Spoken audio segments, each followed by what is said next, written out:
présent à cette heure-ci et donc je vais vous parler et vous donner quelques notions et quelques éléments sur les pathologies digestives et la nutrition, en sachant que c'est là, je dirais entre guillemets, un petit teaser, donc puisqu'on prévoit une formation plus complète et que là, en trois quarts d'heure, une heure, on peut certainement pas voir complètement les pathologies digestives.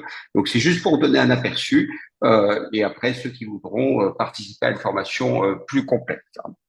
Donc, ah, j'ai du mal à passer. Voilà. Donc ça, c'est le sommaire de la formation qui est une formation plus complète et on ne pourra pas voir tout ça ce soir, c'est une évidence. Mais dans la formation qui est proposée sous sa forme complète, donc une grosse partie sur les troubles fonctionnels intestinaux, parce que ces troubles fonctionnels intestinaux, ils sont extrêmement fréquents. Hein. On estime que c'est 10 à 15% de la population à travers la planète, hein, donc quel que soit le pays, et donc quelque chose d'extrêmement fréquent. Et donc, cette discussion autour des troubles fonctionnels intestinaux nous amène à parler des fibres, à parler du gluten et de la sensibilité au gluten, à parler des régimes, on en parlera un petit peu ce soir, sans FODMAP, ça, on reviendra dessus, fructose, oligosaccharides, disaccharides, monosaccharides, N-polyol, c'est-à-dire tous des petits glucides qui vont parfois perturber le tube digestif, mais qui sont aussi importants pour le tube digestif, et c'est toujours la difficulté qu'il y a en nutrition. La nutrition, c'est un équilibre. Hein. C'est un équilibre. On parle bien d'équilibre nutritionnel et il s'agit jamais de rien bannir et jamais de rien favoriser à l'extrême. Même si vous verrez, j'ai des petites lubies sur des aliments quand même qui sont très favorables à la santé. Parler de constipation fonctionnelle, de diarrhée fonctionnelle, de ballonnement chronique et tout ça, ça amène à parler du microbiote. Et donc, un sujet qu'on ne fera que survoler ce soir, mais qui, à lui seul, mérite beaucoup de temps parce qu'encore une fois, beaucoup de personnes sont extrêmement gênées par ces troubles fonctionnels intestinaux. Autre groupe de pathologies, tout ce qui touche à l'estomac et à l'œsophage, avec le reflux gastro-œsophagien, les dyspepsies, qui sont également extrêmement fréquentes, les ulcères gastriques et les cancers de l'estomac, qui amènent là à parler d'aliments pro-inflammatoires, en tout cas dans la formation complète. Des questions qui sont souvent posées par les médecins et en particulier par les gastro-entérologues, c'est tout ce qui touche au wiki, hein, les maladies inflammatoires chroniques de l'intestin, où il y a beaucoup d'attentes et où on a lu beaucoup de choses sur alimentation et maladies inflammatoires de l'intestin. En fait, la réalité des données scientifiques est un petit peu moins belle et optimiste sur l'impact de la nutrition que ce qu'on peut voir dans certains livres ou dans certaines émissions. Nutrition avancée et hépatite chronique, tout ce qui touche à la nutrition autour des pathologies du foie qu'on n'abordera pas ce soir, la maladie cœliaque qu'on n'abordera pas ce soir, la nutrition en oncologie également extrêmement importante, avec un grand rôle dans la prévention des cancers, en particulier des cancers digestifs, mais aussi un grand rôle dans la thérapeutique des cancers. Et là aussi, les gens entendent un peu tout et n'importe quoi. Vous savez, il y a ces phases de jeûne avant les chimiothérapies, sujet qui est également important d'aborder. Et puis, sujet qu'on survolera ce soir, c'est la nutrition et la prévention des pathologies digestives. La nutrition étant très importante dans ces pathologies, mais comme dans toute pathologie, hein, si on parle de cardiovasculaire, si on parle de prévention du vieillissement, si on parle de système nerveux, la nutrition est toujours importante. Et j'aime bien rappeler, quand je fais une formation sur la nutrition, une petite évidence, mais qu'on n'a pas assez souvent en tête, c'est que si vous réfléchissez aujourd'hui à cet instant et que vous regardez de quoi est composé votre corps, à cet instant, votre corps n'est composé que de choses que vous avez mangées. Je trouve que quand on a pris conscience de ça, on peut pas ne pas avoir conscience de l'importance de la nutrition sur le fonctionnement de notre corps humain. Donc ça, c'est extrêmement important. Donc, quelques mots d'introduction sur les troubles fonctionnels intestinaux. Donc, ces troubles fonctionnels, déjà deux mots de définition.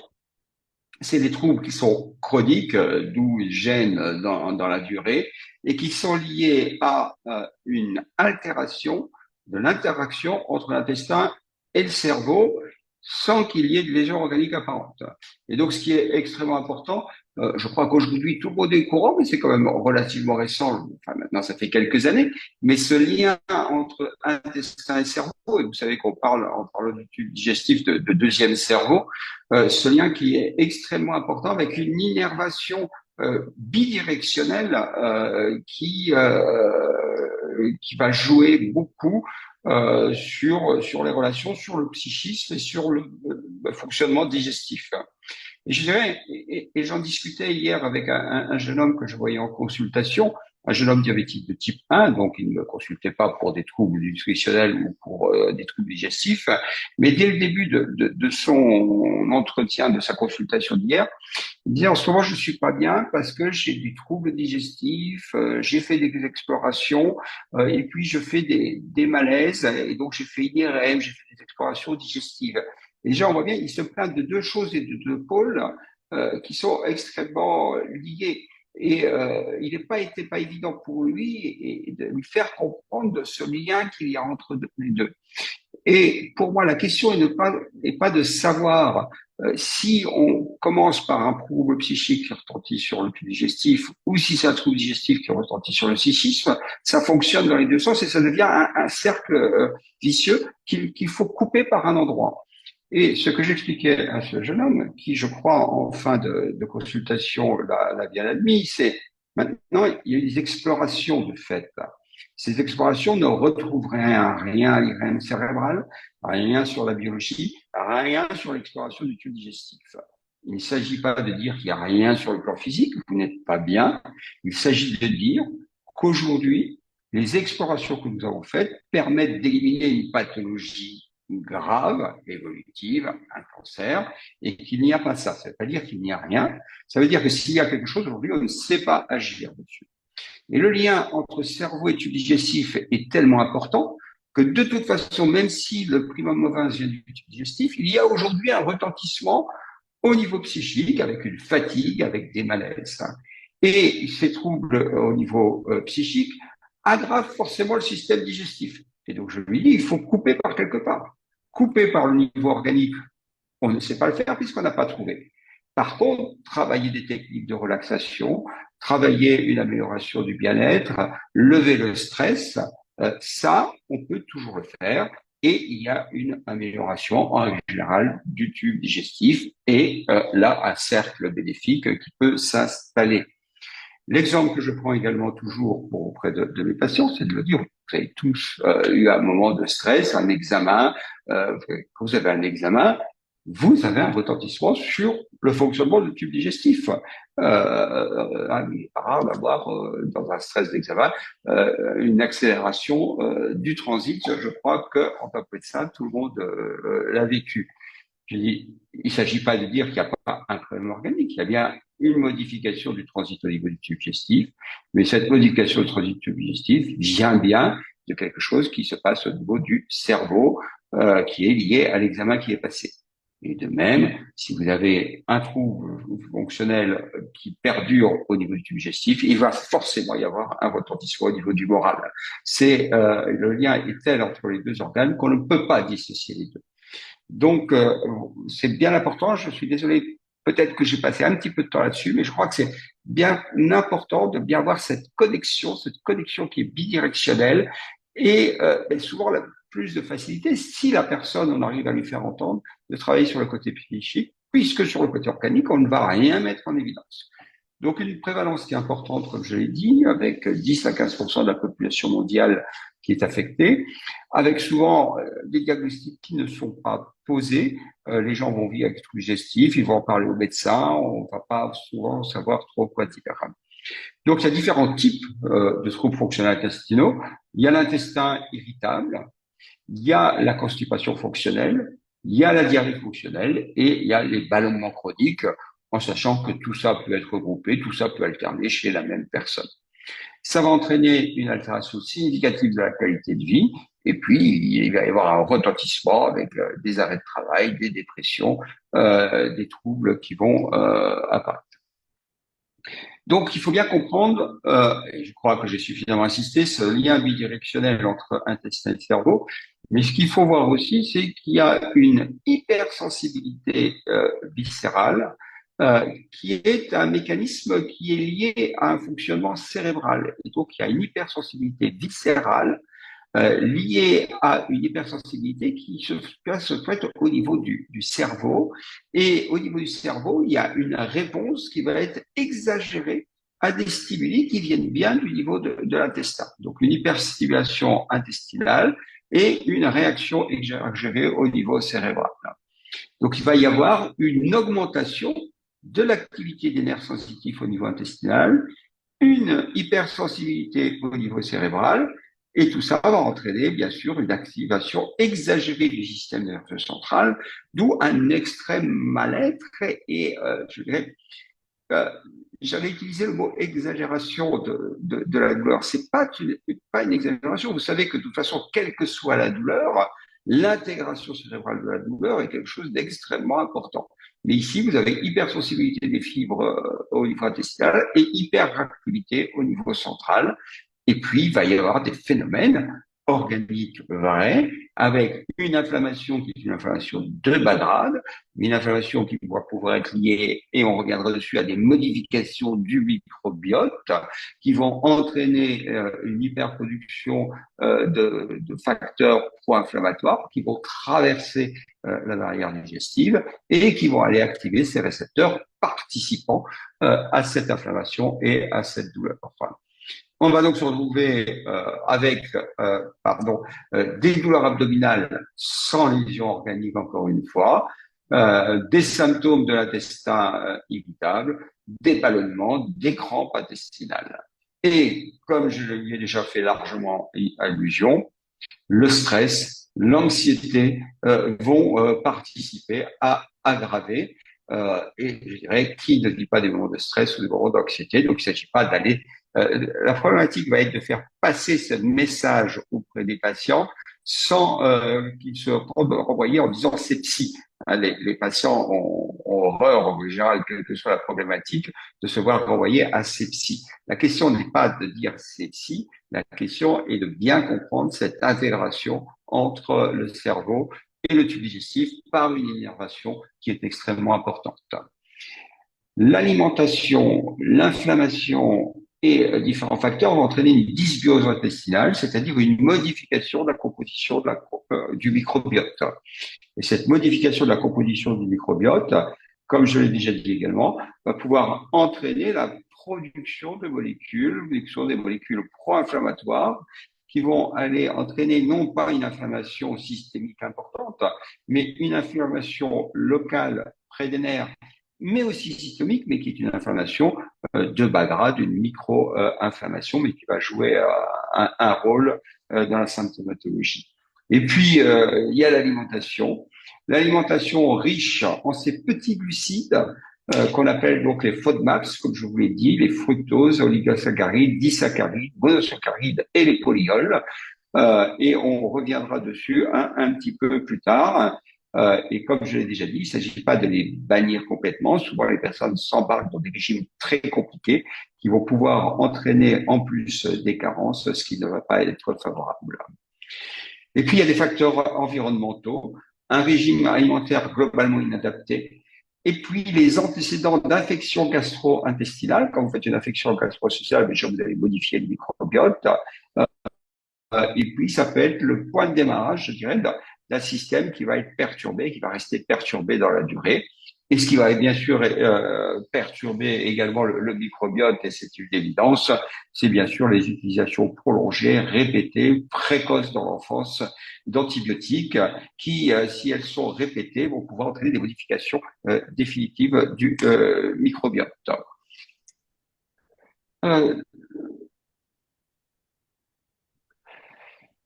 Donc, la stratégie nutritionnelle pour ces personnes qui ont, entre guillemets, une patraquerie digestive, des constipations, des diarrhées, des ballonnements qui sont pas bien, ben, c'est déjà, et là aussi, c'est pas si évident que ça, c'est d'essayer d'identifier s'il y a des aliments déclencheurs. Le meilleur moyen de savoir s'il y a des aliments déclencheurs, c'est quand même malgré tout de tenir un journal alimentaire, mais pas seulement un journal alimentaire couplé à la symptomatologie. hein. Et donc là, il va falloir, en tant que médecin, prendre le temps d'analyser ce carnet alimentaire pour voir les jours où il y a les symptômes, quels sont les aliments qui ont été mangés. Et il faut bien que les gens tiennent, il ne faut pas qu'ils tiennent uniquement quand ils ont des symptômes, il faut qu'ils tiennent aussi leur carnet alimentaire quand ils n'ont pas de symptômes, pour qu'on puisse distinguer s'il y a des aliments qui reviennent régulièrement quand il y a des symptômes et qui ne sont pas présents quand il n'y a pas de symptômes. Donc, c'est un peu fastidieux, mais c'est une étape essentielle. Le carnet alimentaire, aussi bien des jours avec que des jours sans symptômes. Le deuxième point, ça va être de modifier le régime en fonction de ce qui aurait été recueilli, avec des ajustements progressifs des aliments en fonction des facteurs qui vont avoir été identifiés. L'approche FODMAPS, le régime sans FODMAPS, sous supervision médicale, on va revenir dessus parce que il est devenu un peu à la mode, au moins chez nous dans les pays occidentaux. Je ne sais pas ce qu'il en est chez vous. Il a été beaucoup décrié par les diététiciennes en disant que les gens se lançaient de plus en plus dans des régimes d'exclusion. Vous savez qu'il y a beaucoup de personnes, en tout cas chez nous, qui font des régimes sans gluten, des régimes sans FODMAPS. Le fait est, et on le reverra, que c'est quand même la diététique la plus efficace pour ces troubles fonctionnels intestinaux. Autre recommandation, le fractionnement des repas. Donc, essayer d'éviter d'avoir des gros repas et d'avoir plutôt des petits repas, d'éviter les excitants, donc le café et l'alcool. Et puis, on va suivre la personne en essayant d'adapter au fur et à mesure. Alors, qu'est-ce qu'il en est du régime pauvre en FODMAP ou en FODMAPS? Donc, pauvre en oligosaccharides, disaccharides, monosaccharides, polyols, fermentacibles. Donc, je le répète, ce sont des petits glucides et ce sont des petits glucides qui vont aller fermenter dans le tube digestif et leur fermentation va aller entraîner ces ballonnements et ces troubles du transit. Donc, il y a eu une méta-analyse qui a été faite et en comparant différents types de régimes. Et le régime pauvre en FODMAP a été démontré comme supérieur à tous les autres régimes sur tous les critères, que ce soit sur les douleurs abdominales, sur les ballonnements abdominaux, sur la gravité des distensions. Donc c'est le régime le plus efficace. Et même par rapport au conseil diététique de la BDA, c'est la British Dietetic Association, et le NICE, vous le savez, ça correspond à la Haute Autorité de Santé en France. C'est les recommandations, je dirais, un peu officielles au Royaume-Uni, avec des recommandations qui sont très, très strictes et sérieuses.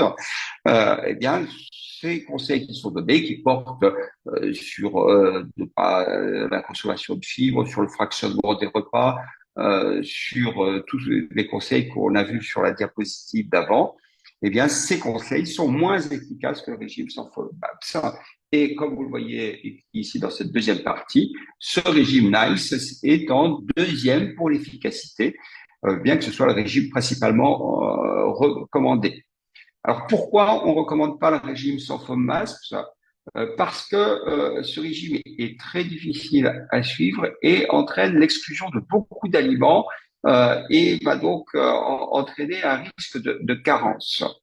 L'autre chose, c'est que si ces petits glucides fermentent et donnent des troubles digestifs, ils vont aussi produire des acides gras à chaîne courte, comme le butyrate. Et ces acides gras à chaîne courte servent à la trophicité des cellules digestives, en particulier des cellules intestinales, des cellules digestives, de l'épithélium intestinal, et vont avoir un effet anticancéreux aussi, et donc sont donc importants. Donc, encore une fois, comme je l'ai dit, toujours en nutrition, c'est une balance. Et exclure complètement les FODMAPs entraîne une réduction de ces petits acides gras qui sont bénéfiques pour le tube digestif et ce qui n'est donc globalement pas très favorable. Alors, les aliments pauvres en FODMAPs, donc c'est pareil, quand vous allez donner des conseils nutritionnels, on conseille le plus souvent on conseille le plus souvent de tout ce qu'il faut supprimer. Le régime en FODMAPs, il est compliqué. Et donc, moi, ce que je vous conseille, chez ces personnes qui ont trouble digestif, c'est déjà faire la liste de tout ce que les gens peuvent manger. Il faudrait que monsieur ou madame Ossili arrête de faire des traits sur l'écran. Parce que là, monsieur ou madame Ossili promène sa souris et met des marques partout sur l'écran. Donc, je reviens sur le régime pauvre en FODMAPs. Donc, il faut déjà conseiller tout ce qu'on peut consommer, c'est-à-dire tout ce qui ne contient pas ou peu de FODMAPs. Et vous voyez qu'il y a quand même une certaine liste dans les légumes, les carottes, les épinards, les laitues, les concombres, les poivrons, les courgettes, les aubergines, les haricots, les pousses de bambou, les endives et les radis. Et le mode de cuisson va compter, je dirais, pour la santé digestive. Ça va pas changer la quantité de glucides et de petits glucides qu'il y a dedans, mais on va préférer les légumes cuits à la vapeur. Les protéines, donc en portant surtout sur les volailles avec le poisson, les œufs, le tofu, le tempeh, les viandes maigres, les fruits de mer. Alors je sais que dans les pays du Maghreb, tout ce qui est dérivé du soja n'est pas trop consommé, donc tofu et tempeh. Et pourtant, c'est des protéines de très haute qualité qui permettent de diminuer la consommation de viande, et en particulier de viande rouge, tout en gardant un apport en protéines important. Et là aussi, on va conseiller des cuisines et des cuissons douces sans excès d'assaisonnement. Les féculents, on peut consommer du riz blanc, des pommes de terre, de la quinoa, de l'avoine sans gluten, du millet, de la polenta, du tiapacuca, du pain au levain sans gluten, des galettes de riz. Et là aussi, on va préférer les céréales bien cuites et le riz pour l'intolérance digestive. Il est mieux de le laisser refroidir. Et puis un certain nombre de fruits qui vont être à consommer plutôt bien mûrs. Et là aussi, il y a une liste de fruits qui est non négligeable. Et donc, vous voyez, la réputation du régime sans FODMAPs, c'est d'être pauvre, de ne pas pouvoir avoir de variété. Mais vous voyez que la combinaison de ces aliments permet quand même d'avoir une alimentation équilibrée, tout en respectant un régime pauvre en FODMAPs. Il ne faut pas seulement donner les conseils sur l'alimentation. Sur ces troubles fonctionnels digestifs, chez les personnes qui vont être plutôt stressées, souvent il y a une alimentation qui est rapide et le mode de consommation est important.